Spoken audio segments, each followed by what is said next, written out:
Salut, c'est Maureen, je suis belge et fière de l'être, j'adore voyager et je crois que dans la vie tout est possible. Alors aujourd'hui, je vais aborder la deuxième partie du thème sur la régénération.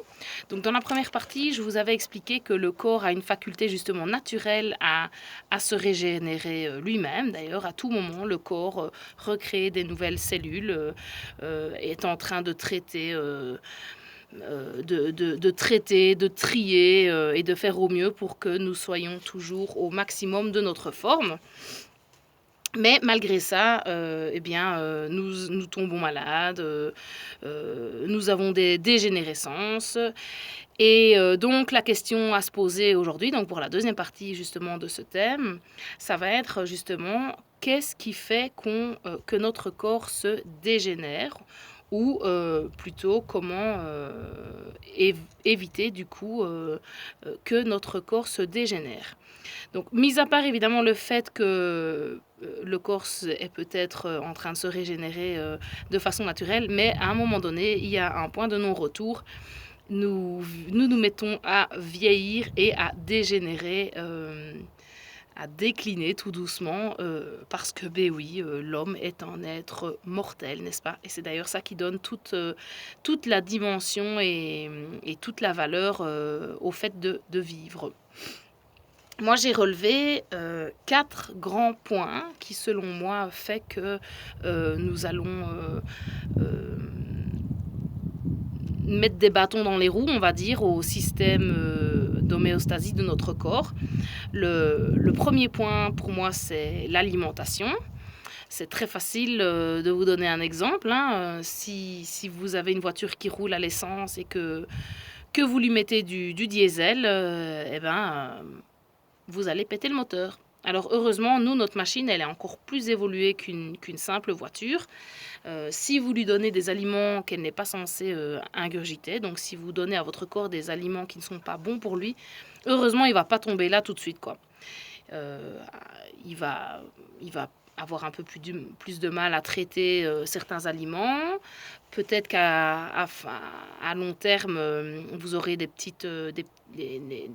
signes, des petits bobos, peut-être des allergies, des réactions, jusqu'au moment où il y aura peut-être une maladie, une vraie maladie. Donc ça, c'est le premier point, l'alimentation. Le deuxième point, pour moi, c'est le style de vie, le rythme de vie. Respecter son corps, c'est-à-dire déjà avec le sommeil, donner assez de sommeil à votre corps. C'est justement pendant que vous dormez qu'il va pouvoir se régénérer, se recharger et évacuer tout ce qui n'a pas pu être évacué pendant la journée. Donc là, je parle en toxines, etc. Donc du sommeil, évidemment, et aussi de l'activité physique. Si vous passez déjà votre journée à travailler dans un bureau, on pourrait dire un bourreau finalement, et que quand vous rentrez chez vous, vous vous asseyez devant la télé, finalement le corps il ne bouge plus, tout se met à stagner dans votre corps, les liquides, tout est stagnant, il n'y a plus rien qui circule.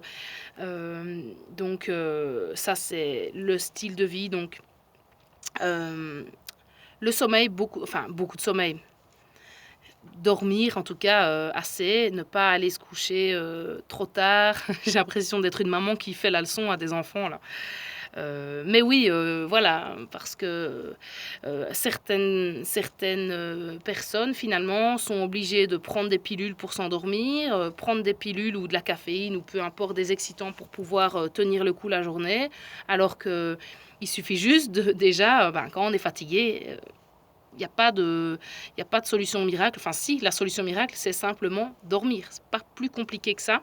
Vous pouvez prendre des vitamines, hein, c'est sûr, mais quand on est fatigué, quand votre téléphone il est déchargé, vous le faites recharger. Hein, vous lui donnez pas un petit coup de lock sur l'écran, quoi.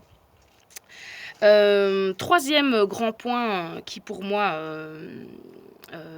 donc va provoquer de la dégénération, hein, de la détérioration dans notre corps physique, c'est le stress. Finalement, c'est un peu lié avec le style de vie. en fonction de l'environnement où vous vivez, en fonction de l'ambiance qu'il y a avec votre travail, l'ambiance peut-être dans votre couple, dans votre famille, dans votre voisinage, comment vous vous sentez par rapport à vous-même, comment vous abordez la vie. Voilà, il y a plein de choses qui peuvent causer du stress et le stress est la cause première de toute maladie, hein, ça c'est, enfin je veux dire, ça a été déjà démontré, hein, donc je rappelle que je ne suis pas docteur, je n'ai aucune formation scientifique, hein. De nouveau là, je ne fais que de partager tout ce que j'ai appris dans mes lectures, dans mes recherches et parce que pour moi-même, je fais au mieux pour prendre soin de ma santé. Et pour moi, ce qui en ressort, donc, c'est vraiment alimentation, le style de vie et donc le stress. Et le quatrième point, c'est donc le système émotionnel. Et de nouveau, finalement, vous pouvez comprendre que le style, le rythme de vie, le stress et le système émotionnel, d'une certaine façon, on pourrait dire que ce n'est qu'une chose. Donc, comment est-ce que vous gérez vos émotions? Comment est-ce que vous vivez vos émotions? Quel genre d'émotions vous vivez de façon régulière au jour le jour? J'aime beaucoup cette expression qui dit tout ce qui ne s'exprime pas s'imprime. Est-ce que vous vous permettez d'exprimer vos émotions ou est-ce que vous les ravalez? Et à force de les ravaler, à un moment donné, ça va s'imprimer en vous, c'est-à-dire qu'il y a des bobos qui vont commencer à apparaître. Il y a plein d'expressions finalement déjà dans la langue française qui peuvent illustrer. On dit te fais pas de bile, hein, se faire de la bile, hein, donc quand on est tracassé, c'est le foie qui trinque, se faire un sang d'encre, ça m'a fendu le cœur. Enfin voilà, il y a plein d'expressions comme ça qui peuvent déjà expliquer que intuitivement on sait que l'émotion a une influence sur notre physique, notre corps physique. Et voilà, d'ailleurs, pour boucler la boucle avec l'alimentation, eh bien, des émotions négatives, évidemment, parce que vous allez jamais tomber malade d'un excès d'émotions positives, hein, ça c'est sûr. Peut-être un peu la tête qui tourne si vous êtes euphorique ou pleurer de joie, mais ça n'a jamais fait de mal à personne.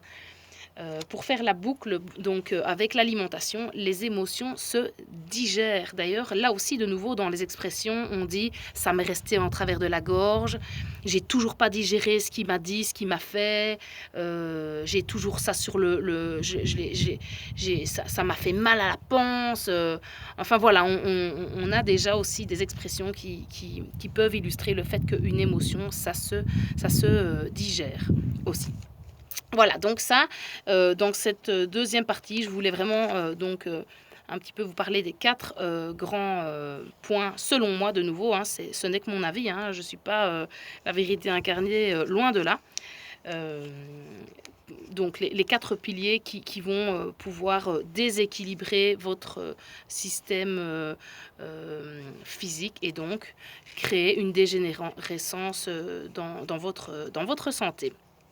Et pour la prochaine vidéo, je voudrais aborder un peu plus en profondeur la partie donc sur l'alimentation.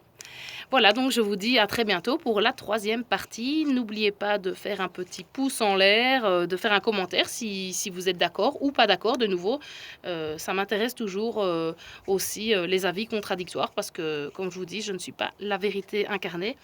Et c'est aussi, ça peut être sympa de débattre d'avis différents. Voilà, eh bien je vous dis donc à la prochaine et je vous souhaite une bonne fin de journée. Salut, salut!